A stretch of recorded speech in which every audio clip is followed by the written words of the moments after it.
to the commentary booth where we watch and you guessed it, commentate on the week that was in movies and TV. I'm your host and play-by-play commentator Jamie Ups, and each week I'm joined by a rotating cast of colour commentators to help you find your next viewing treat. This week I'm joined by an Impact V technician who lists their favourite movie as A Nightmare on Elm Street and favourite TV show as Golden Girls. Welcome back to the show, Corrina Mabey. Hello again. What's up? How's it going? How is life treating you? It's wonderfully spooky. Spooky season is not 3 months long. It's all year long. You're absolutely right. It is not 3 months long. I'm glad you pointed that out. I am training you well. Jesus. Yeah, that's right. Yeah, it's going good. I got a skeleton ducky now at my desk to go along with my bat and my cat. So I've got a trio that is growing slowly. And we're down to just one house left for horror nights. Not bad. Not bad. No. Which one's left? Dueling Dragons is left. So we've saved that one for last because that one's special. For nostalgia purposes, at least for me. Chloe won't understand the nostalgia, but I'm all about it. Yeah, it looked cool on the video I watched. Yeah, definitely. Hoping for normal or ridiculous out-of-body experiences. So yeah, I'll be good. I haven't gotten injured yet this year, so that is a positive. No injuries, no tears. Just my soul leaving my body once. I left my child, and then my soul left my body. So I mean, I think I'm even now at this point this year. Fair enough. So this week, before we dive into the topic, Pario magazine stands in solidarity and support of the WGA and SAG-AFTRA in their fight for better working conditions. Our publication has always been focused on the creative brilliance of these individuals rather than on the business of film and TV. As such, we will continue to highlight their creative talents during this time so that their contributions to our entertainment are not overlooked. This week, we're sliding into the ring to take a look inside the world of Lucha Libre with the wrestling biopic Cassandro. This movie follows the wrestler Cassandro, who was a wrestler who made his name in Mexico and reshaped what it meant to be an exotico. 2023 film, which will be streaming on Prime Video as of September 22nd. Like I said, based on the true story of Saúl Armendáriz. Probably butchered the crap out of that name. Probably, but that's okay. He is a gay wrestler from El Paso who rose to international stardom when he created the character Cassandro, aka the Liberace of Lucha Libre. Directed by Roger Ross Williams. With his narrative directorial debut, he'd done a few documentary style films before this, and co-written by David Teague. What did you think of Cassandro before we dig into it? I liked it a lot. It's a very different movie for me to watch. I usually do not gravitate towards these kind of films just because, you know me, I like things in my face and constantly moving and, whatever. And it's very hard for me to watch biopics. It's got to be something really good for me to actually sit down and actually be entertained by it. And this was pretty good. It held my attention for quite a while. I feel like I don't know much about the luchador that it was based on. I don't really know a whole lot of his history, but I feel like they probably did a very good portrayal of him and his life growing up and the hardships. And I do appreciate that they didn't kind of blanket over those hardships. They really did dive into those kind of things.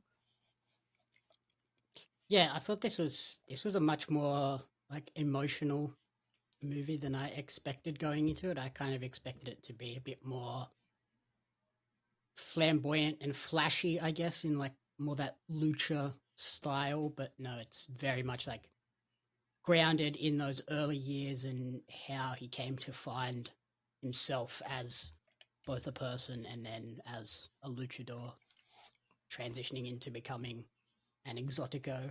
Mm-hmm. What did you think of the whole sort of exotico explanation and how they kind of explained that to the audience?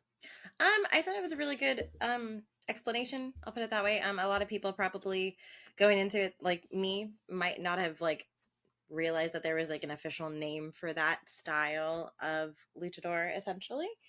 Mm-hmm. And I guess I'm kind of ignorant to that. Like I just kind of grouped them all into one, but he is not like that because obviously he does not wear a mask. He's very like open, and like his outfits and makeup are his essential mask, I feel. So it was a good kind of like different way of looking at that style of wrestling and that kind of character development.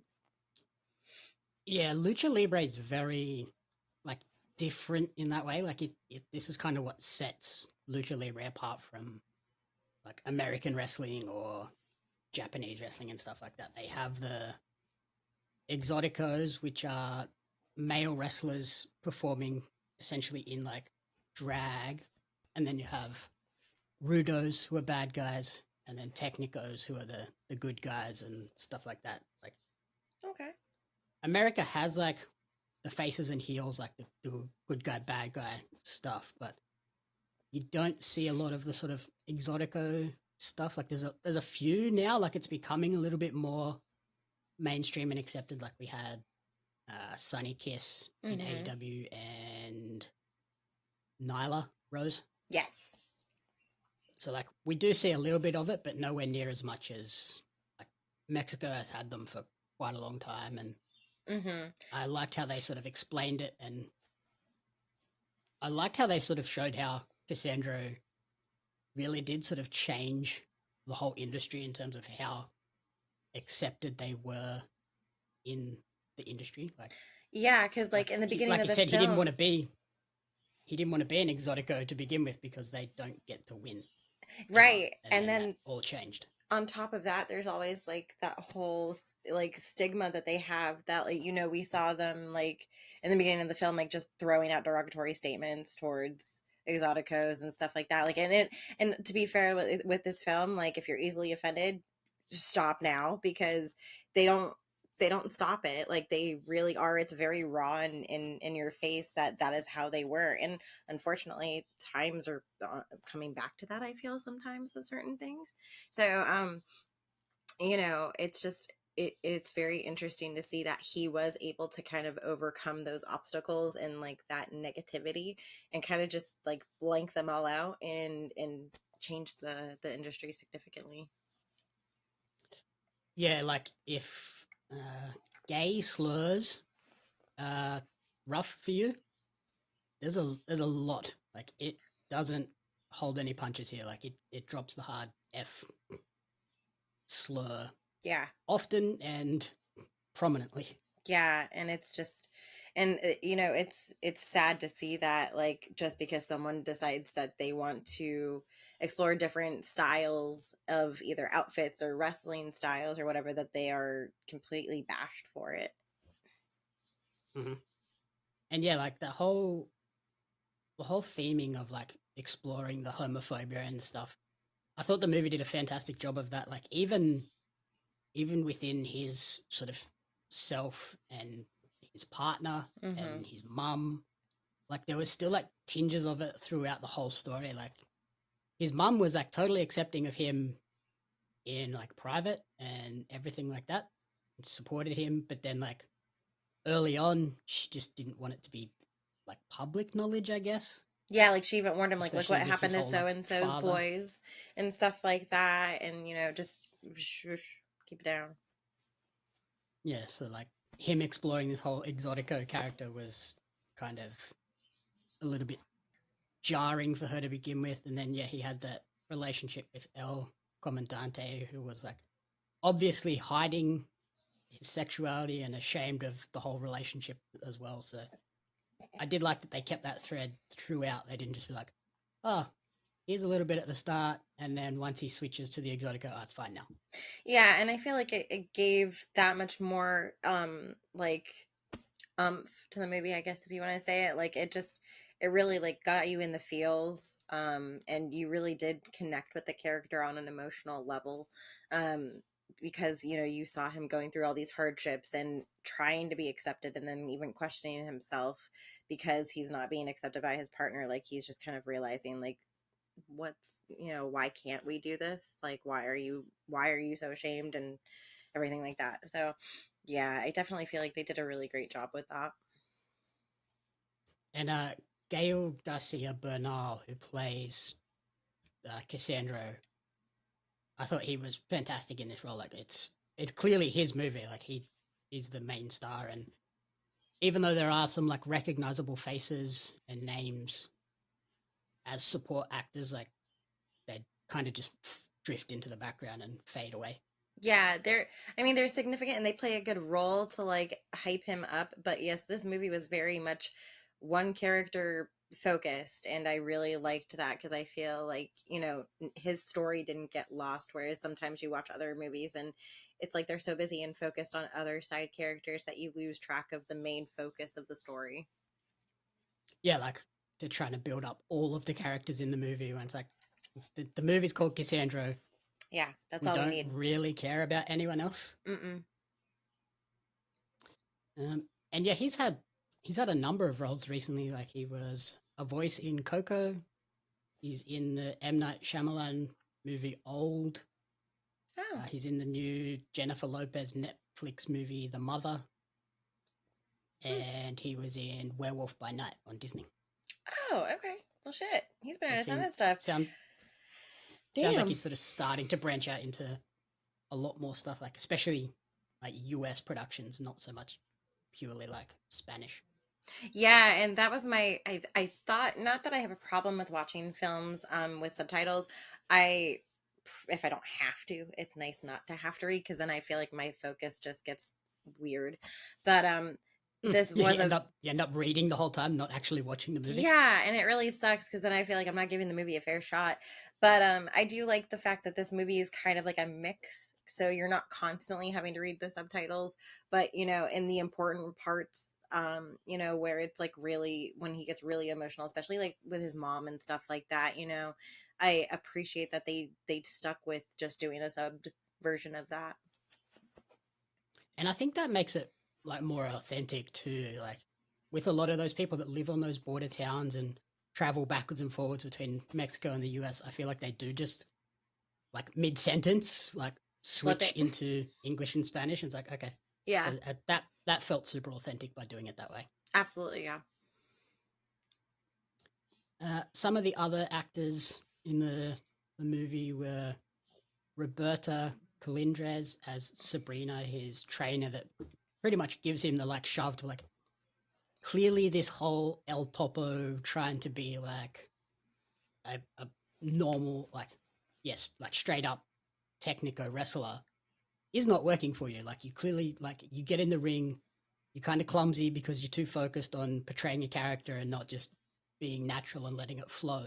So Mm-hmm. she like pushes him to like, just be you. And from there, like, that's when the success blows up. And I thought she was really cool in the movie. Like, again, not built up as like a huge focus of the movie, but had her role, played it well, and then got out of the scenes. Yeah, absolutely. She was great.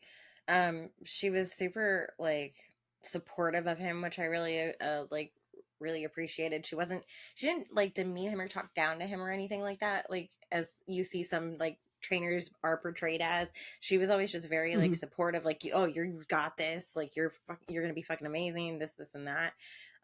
So I liked that.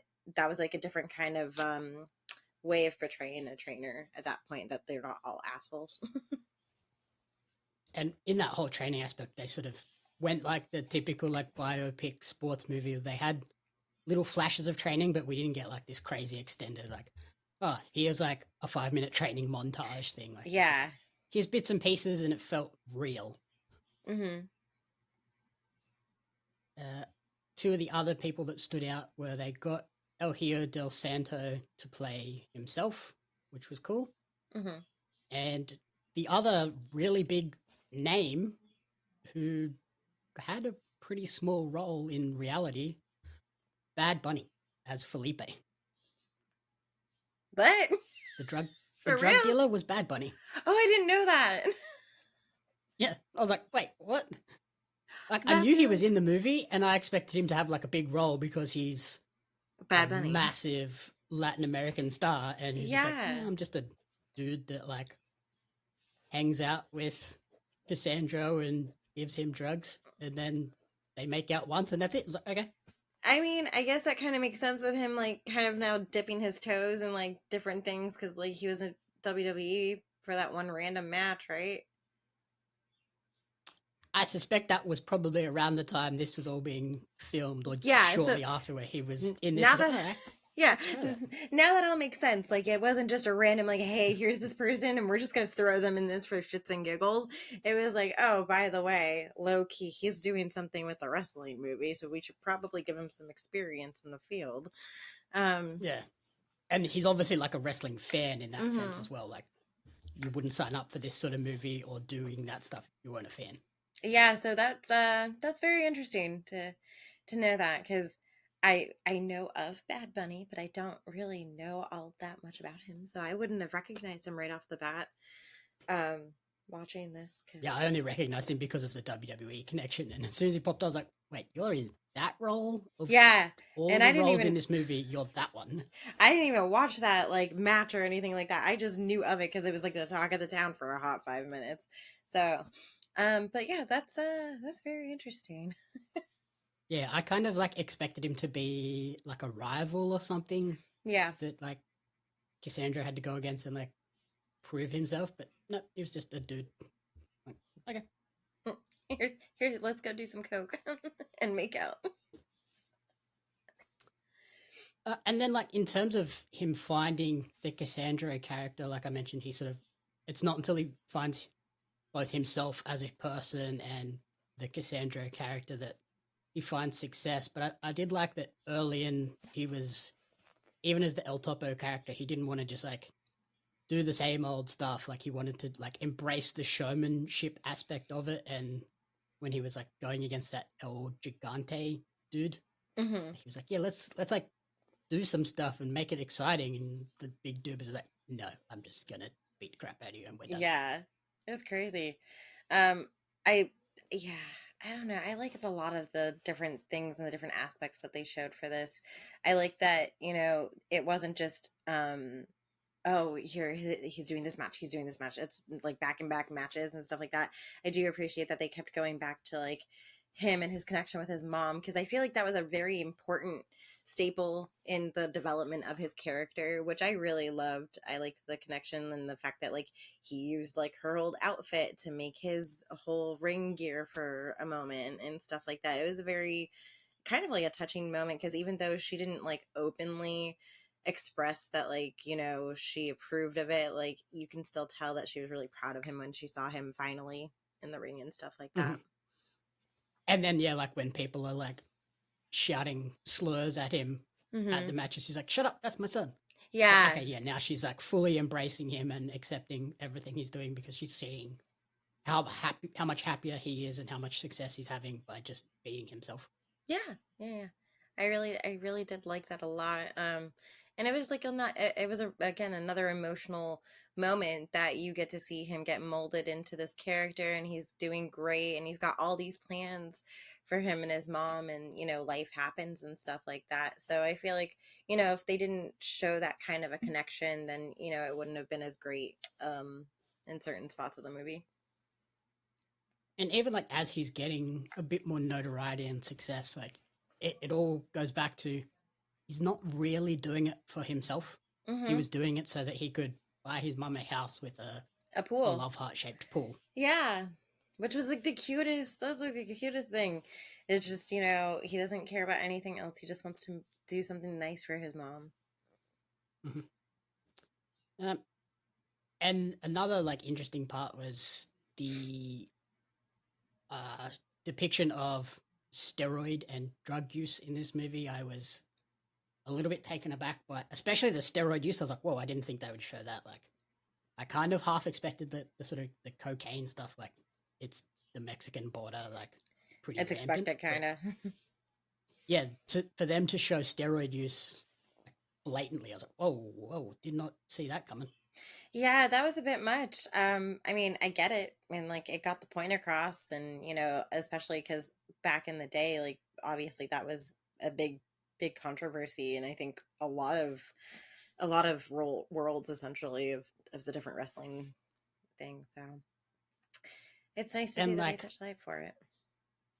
in Mexico, I'm not sure how like regulated that all is Yeah. either. Like to this day, like it's probably still relatively common down there Mhm. to do that. So I'm glad they didn't shy away from it. Like it would have, I guess it wouldn't have stood out as being weird if it wasn't there, but the fact that it is there is oh yeah, that makes sense. Yeah. Yeah, I mean, because everybody knows of it, and it's always been a big controversy in multiple sports at that point. But to just have it be very like in your face, like, hey, we're not gonna deny it. This was a thing, so you know. Yeah, I thought that was a good way of like showing both how the industry has changed in terms of accepting uh, gay wrestlers and trans wrestlers and stuff like that, and then also like how it's changed in terms of the athleticism and the physical well being of the performers as well. Oh yeah, absolutely. Like when he first got thrown up and over the fucking top rope, and that one, like the one of the, oh my god, my The first match face where he's just like hurt. tossed to the floor. Yeah, like I hurt all over when he landed on that floor, like because it was like a huge thud. Like, bravo to them for really making that like hit you, because oof. And what did you think of like the portrayal of wrestling throughout the movie? Like, obviously they're using an actor here, and I imagine body doubles at points as well. But I thought they did a really nice job of portraying wrestling and especially like lucha. I think it was a great portrayal. I appreciate that, like, because it is supposed to be like a kind of a dated movie. So I appreciate that, like, they maintained that kind of like older school feel of wrestling matches, and also the fact that they weren't really in huge settings. It was kind of like almost like back of the house, like warehouse kind of matches and stuff like that. So smaller productions. So it was very kind of raw, essentially.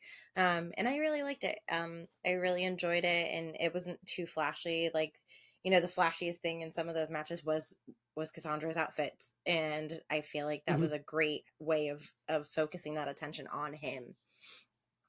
And yeah, like a crossbody or something off like the middle rope. Like Hmm. there's no like poison ranas or Canadian destroyers or anything. It's like, he's just a basic crossbody.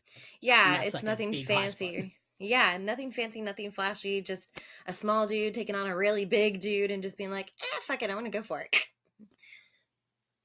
And yeah, like you mentioned the sort of the different shows, like style of show, like I think it did a great job of showing the whole breadth of sort of wrestling from the small town indie that's like running in the back of like a mechanics shop Yeah, yeah, like a all the yeah way up shop. to the grand stage of AAA, which in this movie is ALM, Hmm. um, at Arena Mexico, which is still like to this day a ridiculously huge venue.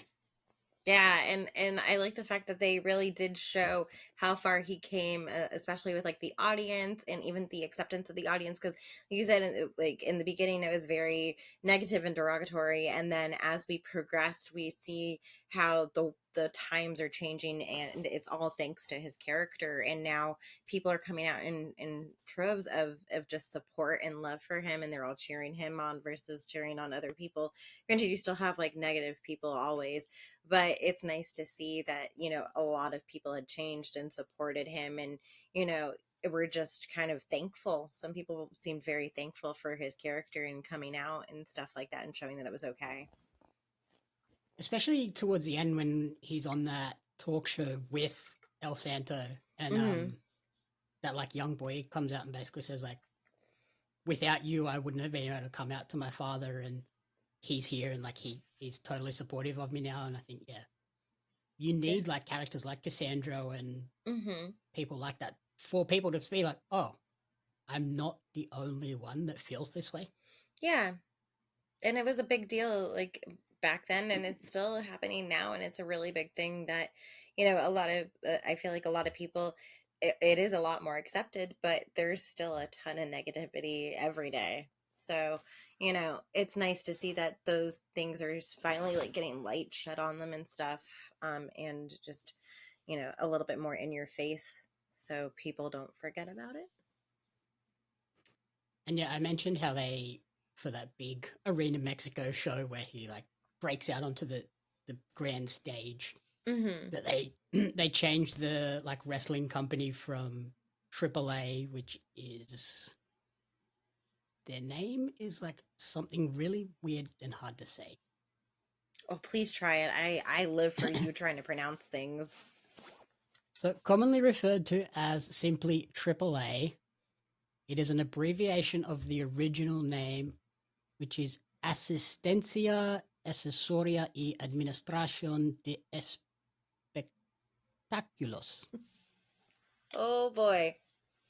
I have no clue if that's right or not, but I can't wait to hear all about your translations from other friends of mine who do speak Spanish. Oh yeah, I know that was not good, but Oh, it's gonna be that's great. that's I'm how gonna it's get written. I'm gonna get phone calls like, this boy's whack. Yeah, very white. But yeah, like they change it to ALM obviously, so they don't have to like pay royalties and stuff like that. But Right. I did like that, like they did it, and the ALM logo is like very similar to the AAA logo. Like you look at it, yeah, I can see where they've got their inspiration for this. Yeah. And I loved during that moment, like I'm pretty sure they blended archival actual footage of an El Santo entrance Mm-hmm. with the El Santo entrance for the movie. Like I'm almost certain that that was in there. I mean, that would have been a smart move, so they wouldn't have had to worry about trying to recreate it perfectly.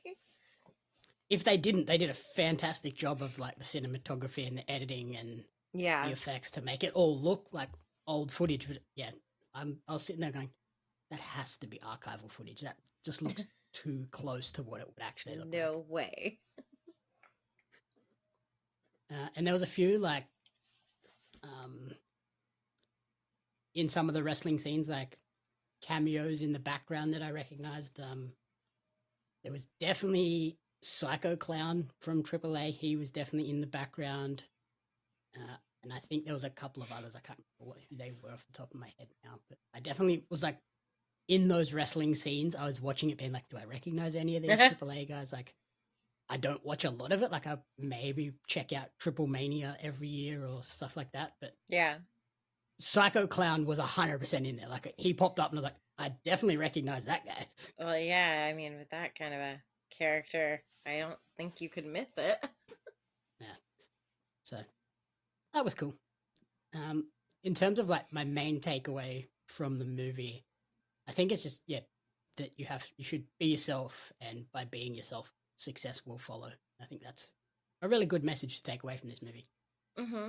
Yeah, no, 100%. It's a really great film about just, you know, not giving a shit what other people think about you and just kind of going for it and trusting your gut too, you know. Don't be afraid to take the leap. And I was really impressed with it. Like I said, this is not the kind of movie that I would gravitate towards just because generally I get bored with them sometimes. It's like really hard for me to keep my attention on things like that if it's a slower kind of film. But it was a really great film to watch, and I feel like the message was a really great one too. Yeah, I really hope a lot of people like, because it will be on Prime Video, like actually check this out. Mm-hmm. I think the big like hurdle though is going to be the fact that like the opening sequence before we get like the title sequence and stuff like that is Spanish. Like, I Yeah. feel like that could really turn people off quickly. Like they could turn on like, oh, this whole movie's going to be in Spanish, and like Yeah. not get to the part where it switches to English, and then they just drop out straight away. I feel like this might be one of those like sleeper films that, you know, people don't originally like think about or realize it's out, and then they just chuck it on and they're just like, "Huh, it's actually pretty good." Or, you know, some things like that. I don't really know how that's going to work, but I feel like It's one of those ones that definitely, if it's looking like it's going to get overlooked, hopefully it doesn't. Yep. And yeah, it kind of made me want to go back and watch The Wrestler, which I've never watched. We still need to watch that. But it's Mickey Rourke. I don't think it's available on streaming anywhere, which is really frustrating. That's fine. I'll find it's so old, I'll find a copy of it. But it's just not... Whatever. I'll keep my opinions to myself. Oof. So in terms of a rating for Cassandro, what would you give this film? I'd give it like a solid 4. Definitely for story and for message and for cinematography in film. I think it was a really well done movie. Yeah, I was sitting at a 4 as well. Like, I think this is definitely worth like checking out, especially if you have like even like a passing interest in wrestling. Like, Cassandro was such an iconic character for lucha and like really changed the industry. And I think without someone like a Cassandro, we wouldn't have your Sunny Kisses and your Nyla Roses, and then like there's some wrestlers here in Australia as well. Like, we wouldn't see people like that having the opportunities that they're getting at the moment. Yeah, 100%. And I don't feel like, the times have changed so much that it used to just be like one type of gear. It was just like, guys are just like supposed to be in this and women are going to be in this, and fuck, sometimes women didn't even wrestle back in the day. And then that just kind of showed them like, oh no, guys can wear like really colorful fucking shit and still rock it. Stuff like that. So I really do appreciate that. I don't know how it's going to do. I feel like it'll probably get overlooked, but I really do feel like this would be a really great contender for like a biopic kind of like Sundance Award or something like that, or just some like small kind of festival award, because it is a really well done movie. Yeah, I could see it like maybe like popping up in like the Oscars as like best foreign film, or best like biopic or something like that. But yeah, even like to Toronto Film Festival or something like that, just like one of like the smaller ones. Could definitely see it getting nominated for something. Yeah, so that's Cassandro, which will be on Amazon Prime September 22nd. Definitely worth checking out, and thankfully it will be on Prime. Like, I think it would struggle if it was like a cinematic release. Yeah, definitely wouldn't get the attention through the door. But yeah, it's on streaming. What's it going to hurt you? Just give it a shot and see what you think of it. Yeah. Alrighty. Thank you everyone for listening to the commentary booth. If you enjoyed the show, please remember to rate, review, and subscribe on podcast services and on YouTube. You can follow Corrina on Instagram at Miss Corrina Renee, and you can follow me on social media at Jamie Media and at Pario Magazine. The Commentary Booth is a fan-funded production of Jamie Media. You can support the podcast alongside our magazine, Pario Magazine, on Patreon at patreon.com/Jamie Media. The following people supported at the publisher level or higher, and you cannot fathom how incredibly appreciative we are for their support.